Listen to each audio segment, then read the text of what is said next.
সকল ইষ্টপ্রাণ দাদা এবং মায়েদের আমার রানন্দিত জয়গুরু। পরম দয়াল পরম প্রেমময় শ্রী শ্রী ঠাকুর অনুকূল চন্দ্র আমাদের বাঁচতে দিয়েছেন পঞ্চনীতি। আর যারা সত্যিকারেই যজন যজন ইষ্টবৃত্তি সস্তানি সদাচারী পঞ্চনীতি প্রতিদিন চলার মাধ্যমে পালন করে যাচ্ছে, তারা পরম দয়াল শ্রী ঠাকুরের অসীম কৃপার দৃষ্টি লাভ করতে পেরেছে। তারা পদে পদে ঠাকুরকে অনুভব করেছে যে পরম দয়াল শ্রী ঠাকুর অনুকূল চন্দ্র কিভাবে তাদের সহায় হয়েছে, তাদের সমস্যার থেকে সমাধান করে দিয়েছেন। অনেক ভক্তদের বাস্তব জীবনের ঘটনা আমরা শুনেছি এবং শুনতে পারি।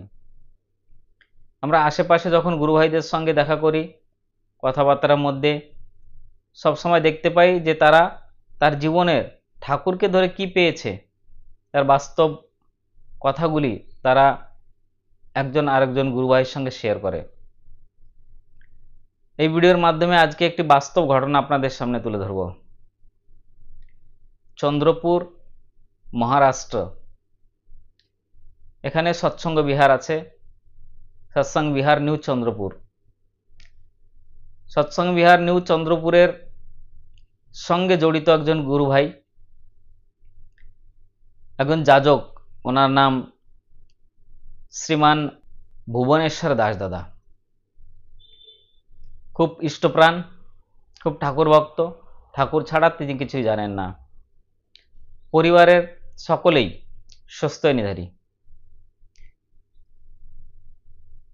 শ্রীমান দাদা একজন যাজক কর্মী। তিনি যেভাবে পঞ্চনীতি পালন করার সেভাবে অবশ্যই চেষ্টা করেন, যথাসাধ্য চেষ্টা করার। তবুও কোথাও না কোথাও একটু ত্রুটি থেকে যায়। শ্রী শ্রী দাদা পূজ্যপাদ আচার্যদেব তখন দেওঘরে ছিলেন। সেই সময় শ্রী দাস দাদা ভাবলেন যে দেওঘরে বেড়ে আসি। তখন ওনার পোস্টিং ছিল চন্দ্রপুর থার্মাল পাওয়ার স্টেশনে, সিটিপিএস। সেখানে উনি ইঞ্জিনিয়ার ছিলেন। কিছুদিন চাকরি করার পরে ভুবনেশ্বর দাস দার ট্রান্সফার হয় উত্তর মহারাষ্ট্রে, মানে যেটাকে আমাদের মহারাষ্ট্রে বলা হয় মারাঠওয়াড়া। মারাঠওয়াড়ার দিকে থার্মাল পাওয়ার স্টেশনে ভুবনেশ্বর দার ট্রান্সফার হয়ে যায়। তো সেখানে জয়েন হওয়ার পরে তিনি সেখানকার একটা অনুভূতি, সেখানকার একটা জিনিস বুঝতে পারলেন যে যেখানে আমি এখন পোস্টিং পেয়েছি সেখানে কিছুদিন ডিউটিতে যাওয়ার সুযোগ পেয়ে তিনি যখন সিটিপিএসে এখানে সেখানে মানে ফিল্ড ওয়ার্কে যে বুঝতে পারলেন যে সে জায়গাটা কেমন, সেই জায়গার লোক কেমন। তো তার মধ্যে তিনি জানতে পারলেন যে সেখানে পলিটিক্যাল খুব সাপোর্ট, মানে পলিটিক্যাল যে জিনিসটা সেইটা খুব প্রভাব সেখানে। তার লিডার, তারা সেখানে যারা কর্মীবৃন্দ আছে তাদের সঙ্গে সব সময় যোগাযোগ করে বা উল্টো সিধা কথাবার্তা বলা, একটা প্রেশারাইজ করা, বিভিন্ন ধরনের কেমন যেন একটা আলাদাই পরিস্থিতি সেখানের। তারপরে বেশ কম বলে ধমকি দেওয়া, ধমকি দিয়ে কাজ করায় নেওয়া, এ ধরনের বহু একটা সমস্যা সেখানে। আর তিনি ছিলেন ভালো পোস্টে, ওখানে পোস্টিং হয়েছিল ওনার ম্যানেজার হিসাবে।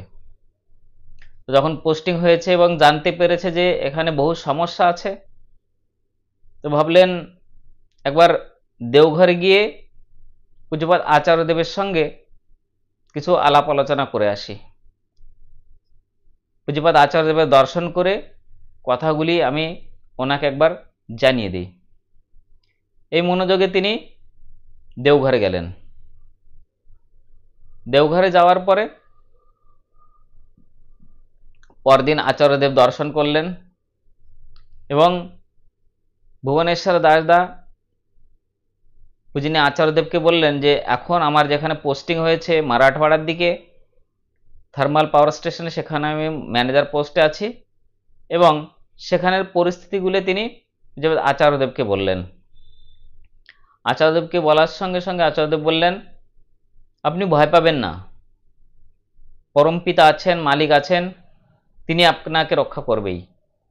তবে ঠাকুর যেটা বলেছেন, যজন যজন ইষ্টবৃত্তি সস্তানি সদাচার, আপনি এই পঞ্চনীতি খুব ভালো করে করবেন, ঠাকুরের নাম ধ্যান করবেন, তাতে যেন কোনোটায় ত্রুটি থাকে না।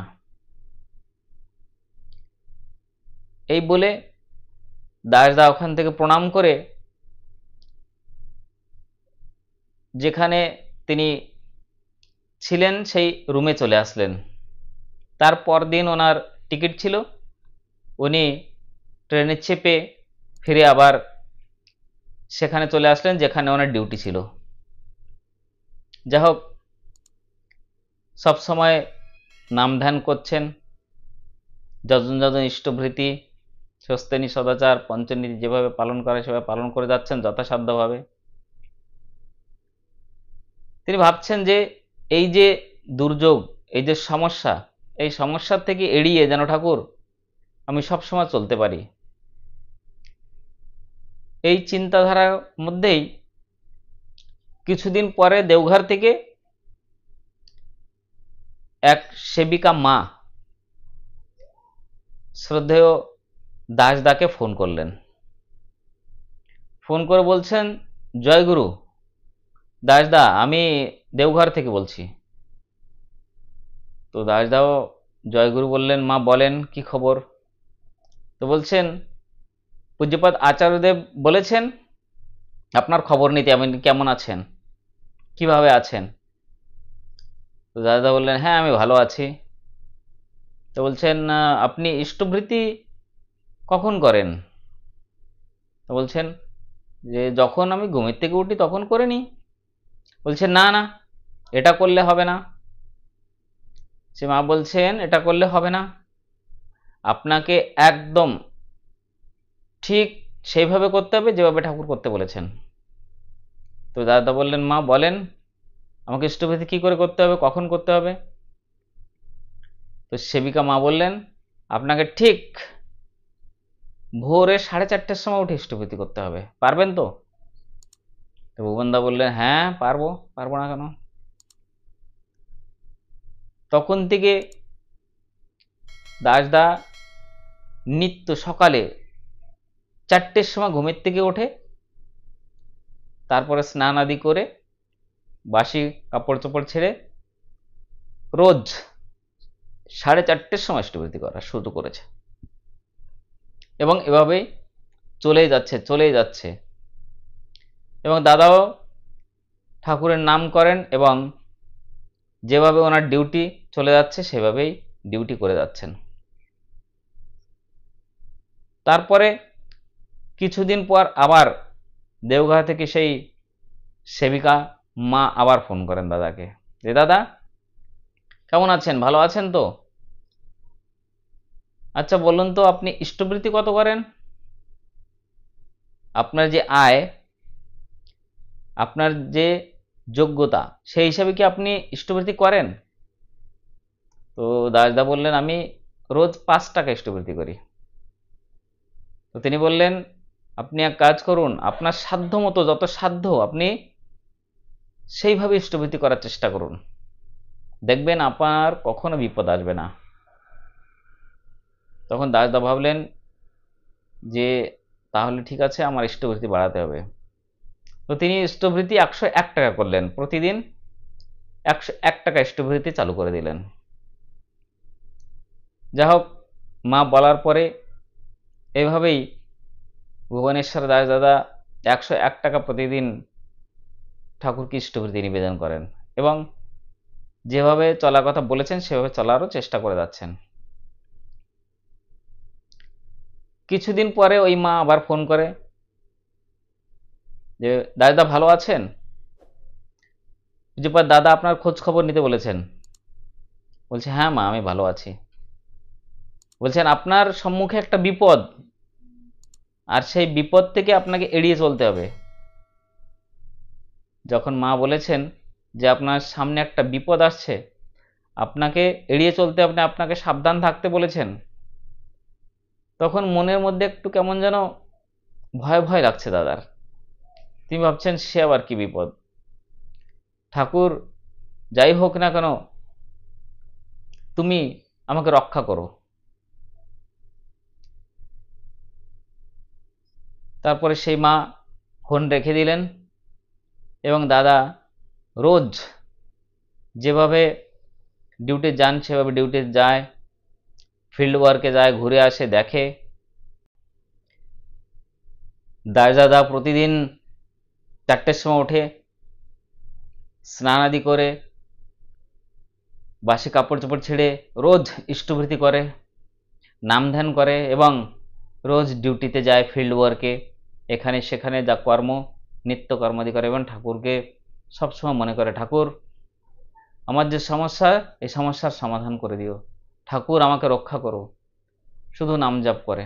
যখন থেকে মা বলেছেন যে আপনার সামনে বিপদ, আপনি সামলে থাকবেন, শুধু নাম জপ, শুধু নাম জপ, শুধু ঠাকুরকে স্মরণ করে।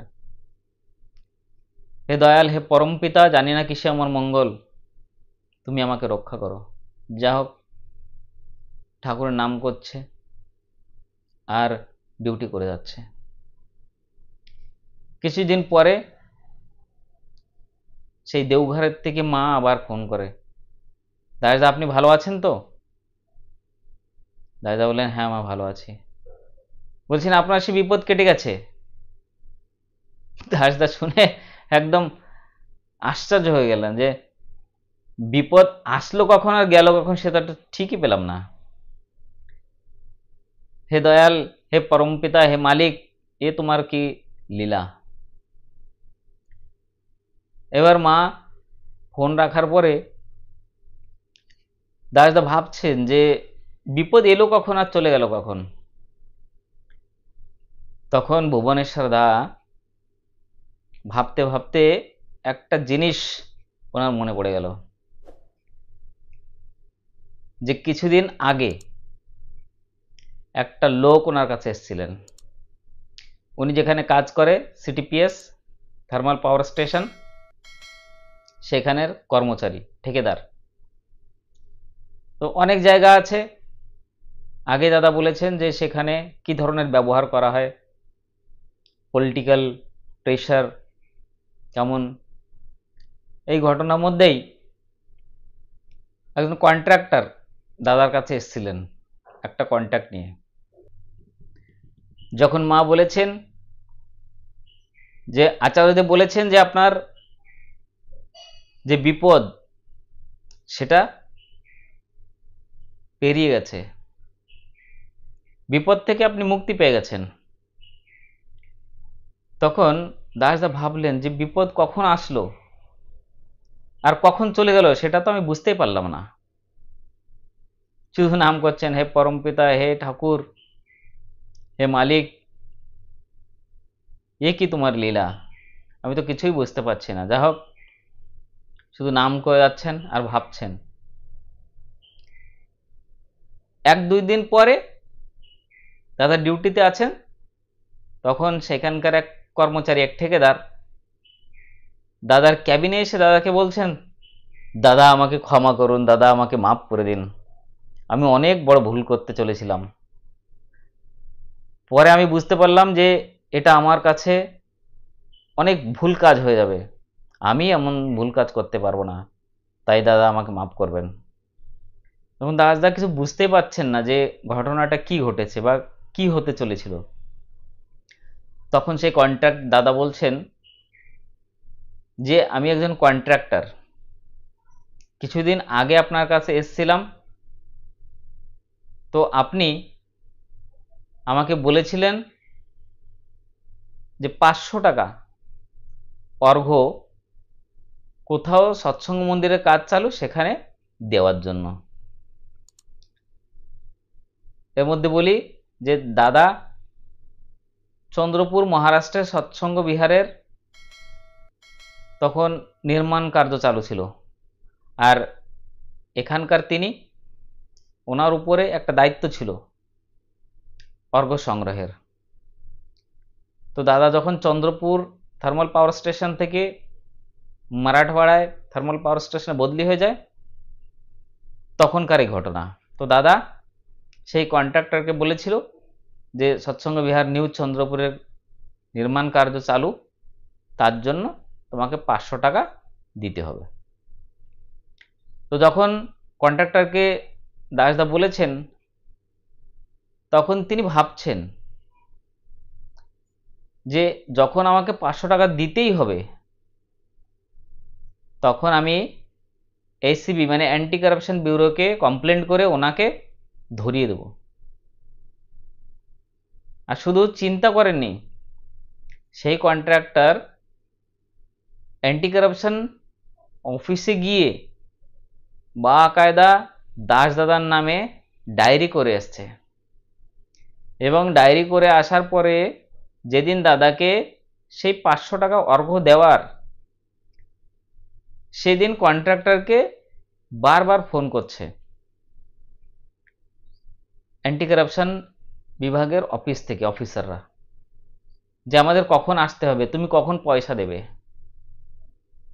তার মধ্যে কন্ট্রাক্টর যখন দাসদার বিরুদ্ধে কমপ্লেন করে ঘরে গিয়েছে, তখন কেমন যেন অসুস্থ ভাব করছেন, রাত্রে ঘুমাতে পারছেন না। কন্ট্রাক্টর শুধু চিন্তা করছেন যে আজ পর্যন্ত কত সাহেব এসছে, কত অফিসার এসছে, তাদের মদ খেতে পার্টি করতে কত না টাকা খরচা হয়ে গেছে, আমাকে তো ইনি শুধু 500 টাকা দিতে বলেছে, তাও কোথাও ভালো কাজের জন্য, মন্দির নির্মাণের কাজের জন্য। তাহলে সেটা দিতে আমার কোথায় অসুবিধা? আমি কি ভুল কাজ করতে চলেছি? না না, আমি এরকম ধরনের কাজ করতে পারি না। আমি অনেক ভুল করেছি, অ্যান্টি কারাপশন ব্যুরোয় গিয়ে দাসদার বিরুদ্ধে আমি কমপ্লেন লিখিয়েছি। এই অসুস্থতায় তিনি ঘুমাতেই পাচ্ছেন না। যখন অ্যান্টি কারাপশন অফিস থেকে অফিসাররা তাকে ফোন করছে, তিনি দেখছেন কিন্তু ফোন তুলছেন না। তিনি দাদার কাছে এসে বলছেন, দাদা আমাকে মাফ করে দিন। আমি ভেবেছিলাম যে যখন আপনি 500 টাকা আমার কাছ থেকে নেবেন, তখন অ্যান্টি কারাপশন অফিসারদের ডেকে আমি আপনাকে ধরিয়ে দেব। সত্যি দাদা, আমি অনেক বড় ভুল করতে চলেছিলাম, আমাকে ক্ষমা করে দিন। যখন কন্ট্রাক্টর নিজের মুখ থেকেই কথা বলেছেন দাসদাকে, তখন দাসদা বুঝতে পারলেন যে পরম পূজ্যপাদ আচার্যদেব সেই সেবিকা মাকে দিয়ে কি বলতে চেয়েছিলেন, দাদার পেছনে কি সমস্যা ছিল, কি বিপদ আসছিল। দাসদার চোখে একদম অশ্রু ধরা বের হলো। দাদা ভাবছেন যে ঠাকুর, এ তোমার কি লীলা, আর এই অ্যান্টি কারাপশন ব্যুরোর থেকে, ট্র্যাপ থেকে তুমি আমাকে আজ মুক্তি দিলে। তাই বারবার দেওঘর থেকে সেই সেবিকা মা দাদাকে ফোন করে সতর্ক করে দিচ্ছিলেন, হে দয়াল, হে পরমপিতা, হে মালিক, আজ সত্যই তোমার দয়ায় আমি বেঁচে আছি, আমি বেঁচে গেলাম অ্যান্টি কারাপশন ব্যুরোর ট্র্যাপ থেকে। তো দেখুন, পরমপিতা শ্রী ঠাকুর লীলা করছেন আচার্যদেবের মাধ্যমে। তাই ঠাকুর সৎসঙ্গ আশ্রম তৈরি করেছেন মানুষ তৈরি করার জন্য। আজ পরম পূজ্যপাদ আচার্যদেব শ্রী শ্রী দাদা এবং তার আশীর্বাদ, তার দয়ায় যে কত লোক, অসংখ্য অসংখ্য ভক্তদের তিনি রক্ষা করে যাচ্ছেন, তাদের বিপদ থেকে তিনি বাঁচাচ্ছেন। কিভাবে বাঁচাচ্ছেন সে শুধু তিনিই জানেন। আর যারা জীবনে প্রত্যক্ষ অনুভব করছেন তারাই বুঝতে পারছেন যে পরম পূজ্যপাদ আচার্যদেব তিনি কিভাবে ভক্তদের সঙ্গে আছেন, ভক্তদের আশীর্বাদ দিচ্ছেন, তাদের বাঁচানোর চেষ্টা করছেন। তাই শ্রী ঠাকুর বলেছেন, উষায় নিশায় মন্ত্র সাধন চলায় ফেরায় জপ, যথাসময় ইষ্ট নির্দেশ মূর্ত করাই তপ। প্রশ্ন আমার অস্তে যাক রহুক যুক্তি সরে, তোমার ব্রত করব পালন মরণ স্তব্ধ করে। যেটা বলবেন সেটা করতেই হবে, আমার প্রশ্নই থাকবে না কেন করতে হবে। তিনি 4:30 ইষ্টবিধি করতে বলেছেন, দাদা ঠিক 4টের সময় উঠে স্নানাদি করে নূতন বস্ত্র পরে, ধোয়া বস্ত্র পরে ইষ্টবৃত্তি করা শুরু করলেন। সাধ্যমতো ইষ্টবৃত্তি করতে বলেছিলেন, তিনি 5 টাকার থেকে 101 টাকা ইষ্টবৃত্তি করেছেন। পূজ্যপাদ আচার্যদেব মাকে দিয়ে যেভাবে যা বলেছেন দাস সেইভাবে সেটা করার একদম চেষ্টা করে চলেছেন। তাই তার দয়ায় তিনি অ্যান্টি কারাপশন ব্যুরোর ট্র্যাপ থেকেও বেঁচে গেলেন। আজও আমাদের সঙ্গে দাসদা আছেন, চন্দ্রপুরে থাকেন তিনি। যখন কথা ওঠে, ইষ্ট প্রসঙ্গ হয়, তখন দাদা নিজের মুখেই দাদার জীবনের ঘটনাগুলো আমাদের সঙ্গে বলেন। অনেক সময় সৎসঙ্গেও তিনি বলেছেন যে আমার জীবনে আমি ঠাকুরকে ধরে কি পেয়েছি, কি উপলব্ধি করেছি। আজ প্রত্যেকটা সৎসঙ্গী ঠাকুরের আশীর্বাদ যদি পেতে চায়, কৃপা যদি পেতে চায়, তাহলে ঠাকুর যেভাবে করতে বলেছেন নিয়মিত যজন যজন ইষ্টবৃত্তি সস্তানি সদাচার সেভাবে পালন করতে হবে। তাহলে তার যে ফল কতটা ভালো, কতটা মঙ্গল, সেটা একদম পাবেই। এর থেকে কেউ এড়িয়ে যেতে পারবে না। পরম পিতার দয়া, অসীম তার করুণা, অপার তার লীলা, অপরম্পার, বোঝা কঠিন। তাই শ্রী ঠাকুর যেটা বলেছেন শুধু সেটাই আমাদের করতে হবে, আর ভাবনা নাই। তিনি যখন হাত ধরেছেন তখন তিনি আমাদের বাঁচাবেনই, রক্ষা করবেনই। শুধু আমাদের যেটা কর্তব্য সেটা আমাদের করেই যেতে হবে, ভাবতে হবে না কিছু। আপনাদের কাছে অনুরোধ, আপনারা যে যেখানে আছেন না কেন প্রত্যেককেই চেষ্টা করবেন যে সব সময় যেন আমরা ঠাকুরকে মাথায় রেখেই চলার চেষ্টা করি। ঠাকুর যেটা নির্দেশ দিয়েছেন, ঠাকুর যে বাণী দিয়েছেন, ঠাকুর যেভাবে চলতে বলেছেন সেভাবে যেন আমরা চলার চেষ্টা করি। তিনি আমাদের রক্ষা করবেনই, দৃঢ় বিশ্বাস। মনে যদি বিশ্বাস থাকে তাহলে সব সমস্যার সমাধান হয়ে যায়। মালিক আছেন, পরমপিতা আছেন, ঠাকুর তিনি আমাদের রক্ষা করবেনই। আপনাদের সকলের মঙ্গল প্রার্থনা করে আপনারা সকলে ভালো থাকুন, এই মঙ্গল কামনা করি। আজকের ভিডিও এখানেই শেষ করছি। আরেকটা ভিডিও নিয়ে, সুন্দর ভিডিওর মাধ্যমে আপনাদের সঙ্গে আবার দেখা হবে। সকলকে জয় গুরু, বন্দে পুরুষোত্তমম।